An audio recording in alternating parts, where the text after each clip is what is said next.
Les présidents Chirac et Sarkozy ont commis en Afrique 2 crimes que la France paye très cher. L'assassinat de Kadhafi en Libye et le coup d'État contre le président Laurent Gbagbo en Côte d'Ivoire. Les 2 affaires sont remarquablement similaires. Pour résumer, dans les 2 cas, un président français en exercice a sciemment utilisé la force militaire française contre un pouvoir légitime d'un État tiers pour imposer un régime plus favorable à des intérêts privés et semblerait-il également pour éliminer des preuves de financement occulte de campagnes électorales françaises. Et ce sont les populations tant françaises que libyennes ou ivoiriennes qui en paient le prix humain, financier, sécuritaire et démocratique. C'est le cadre général tant en Libye qu'en Côte d'Ivoire. Sur le cas libyen, nous avons régulièrement sur ce même plateau détaillé les conséquences migratoires catastrophiques pour l'Europe et la France depuis que le verrou libyen a été brisé. Nicolas Sarkozy devra en répondre devant la justice, pour l'instant du seul volet financier qui a conduit à l'assassinat du leader libyen avec la complicité des services secrets français, mais il devra également rendre compte tôt ou tard avec le fauteur de guerre BHL des conséquences mortifères pour le peuple libyen et pour l'Europe. Ces 2 hommes ont du sang sur les mains et quelle que soit leur caste, ils devront rendre des comptes. Le cas de Laurent Gbagbo est lui aussi exemplaire.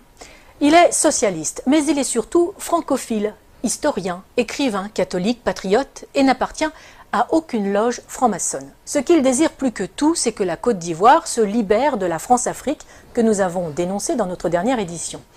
Il veut aller, comme il le dit lui-même, au-delà des discours. Je cite, « Pour l'instant, il n'y a que des discours, tant que les piliers seront debout, la présence de l'armée française, le franc CFA et le choix des présidents, la souveraineté des pays d'Afrique ne sera qu'un leurre et la France-Afrique, la réalité. » C'est un anachronisme, un scandale tellement énorme, cette dépendance. Fin de citation. Il va vite devenir l'homme à abattre, d'autant qu'il n'est pas prompt à accepter les exigences de Villepin ou de Chirac qui attendaient, selon ses propos, des valises de billets et pas des valises de francs CFA. Longtemps opposant à Félix Houphouët-Boigny, emprisonné pour cela par le Premier ministre de l'époque, un certain Ouattara, qui est désormais l'actuel président, il est élu à la présidence de la République de Côte d'Ivoire en 2000 face à Robert Guéhi. Dès lors, la France n'aura de cesse de lui faire quitter le pouvoir de gré ou de force.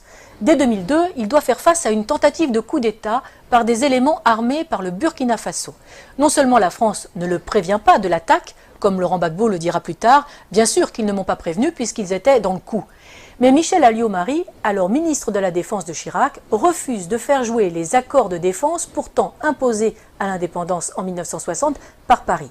C'est une affaire ivoiro-ivoirienne, dira-t-elle. Henri Emmanuelli, ancien président PS de l'Assemblée nationale, expliquera cette trahison par cette sentence, je cite, « Laurent Gbagbo a eu depuis le début un souci, faire de la Côte d'Ivoire un pays indépendant. C'est cela qui ne lui a pas été pardonné. » Pour Laurent Gbagbo, ce coup d'État est la conséquence directe d'une loi sur l'assurance maladie qu'il a fait voter.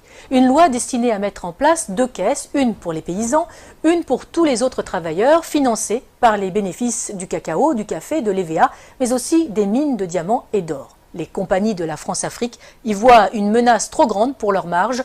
Le coup d'État est donc lancé. La moitié nord du pays sera depuis cette date sous la domination de bandes de pillards et de rebelles. L'immigration de dizaines de milliers d'étrangers et la distribution de cartes d'électeurs visent à fausser le vote des Ivoiriens et à faire main basse sur le sud, Eldorado agricole et minier de l'Afrique. 30% de la population ivoirienne est, selon les dernières estimations, d'origine étrangère. En 2010, lors de l'élection présidentielle à Bouaké, fief de la rébellion et de Ouattara, on relèvera 250 000 votes exprimés pour 150 000 électeurs inscrits. Mais les événements ne vont pas assez vite. Pire, le régime légal de Laurent Gbagbo tient bon et avance vers la modernité. Décentralisation, création de conseils généraux qui s'attellent à la construction de lycées, de dispensaires, de routes. Les succès du Sud, sous le contrôle du pouvoir légal d'Abidjan, font rêver les Ivoiriens de la partie nord qui subissent les pillages et l'arbitraire des rebelles qui soutiennent Ouattara. Laurent Gbagbo est de plus en plus populaire. Si Laurent Gbagbo n'est pas dupe, il confiera depuis sa cellule à La Haye, je cite, « Pour anticiper les coupes d'État, il me suffisait de suivre les cours du cacao ». Il fait preuve de retenue, accepte de discuter même avec les rebelles, et malgré le double jeu du gouvernement français. L'ONUCI, l'opération des Nations Unies en Côte d'Ivoire, saluera même le professionnalisme des opérations militaires de l'armée ivoirienne qui ne provoquent aucun dégât collatéral ni victime innocente. Il faut donc trouver un prétexte. La première tentative majeure date du 6 novembre 2004. Deux Sukhoi de l'armée ivoirienne, pilotés par des mercenaires biélorusses, bombardent la zone de confiance, dénommée aussi ZOC, notamment à Man et Bouaké, et font 9 morts et 39 blessés parmi les soldats français. L'armée française réagit et détruit les moyens aériens de la Côte d'Ivoire, ce qui l'empêchera de lutter efficacement contre les rebelles. La force Licorne doit se lancer à l'assaut d'Abidjan. C'est la dernière partie d'un plan en 4 phases. Un plan qui a si bien réussi en Côte d'Ivoire que la France l'a appliqué en Libye et au Mali. D'abord, un appel à l'aide d'un gouvernement fantoche ou rebelle reconnu comme légal. Ensuite, une première promesse d'aide par l'organisation régionale qui se retrouve vite dépassée. Puis un mandat de l'ONU au nom de crimes contre l'humanité, viols, etc. Et enfin, l'intervention de la France sur le plan diplomatique, économique et militaire pour mettre en place les hommes choisis. Mais en 2004, la dernière partie cafouille. Des informations révélées par Wikileaks et des enquêtes de presse suggèrent une manipulation visant à justifier une action militaire contre Gbagbo. En 2016, la juge d'instruction française Sabine Kéris demande le renvoi devant la Cour de justice de la République, la CJR, des anciens ministres Dominique de Villepin, Michel Alliot-Marie et Michel Barnier, suspectés d'avoir permis l'exfiltration des mercenaires responsables de l'attaque contre les forces françaises.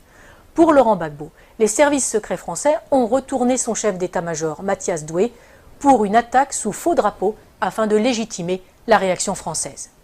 Le parquet général près la Cour de cassation a indiqué n'avoir pas saisi à ce stade la commission des requêtes de la CJR.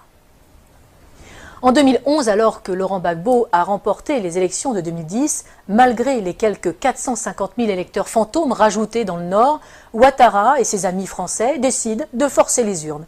Ils contestent les élections, mais refusent de recompter les bulletins, qui sont détruits. Curieusement, le premier décompte avait été confié à une société française dont le directeur recevra un contrat de plus de 152 millions d'euros par le gouvernement Ouattara. Le 11 avril 2011, après 10 jours de combats à Abidjan et de bombardement de la résidence présidentielle par les forces spéciales françaises de la force Licorne et l'ONUCI, Laurent Gbagbo est arrêté en compagnie de son épouse Simone par les forces françaises. Ce n'est pas la fin des morts. Des centaines de civils seront arrêtés, torturés et exécutés par les complices de Sarkozy. La famille de Laurent Gbagbo, les militants, les ministres, les professeurs, des fonctionnaires.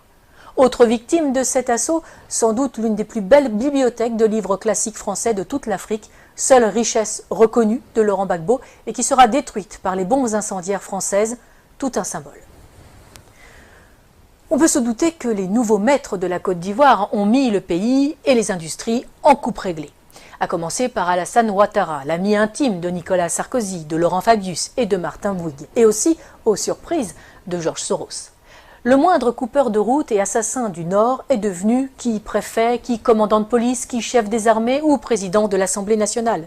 Les compétences comptent peu, c'est le nombre de fusils à disposition qui prime tout. Mais parlons des Français.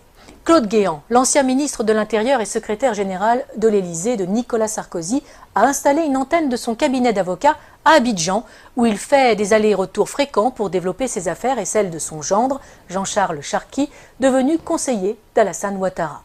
L'ancien ambassadeur de France au moment du putsch est devenu consultant et passe sa vie dans l'ombre de Ouattara.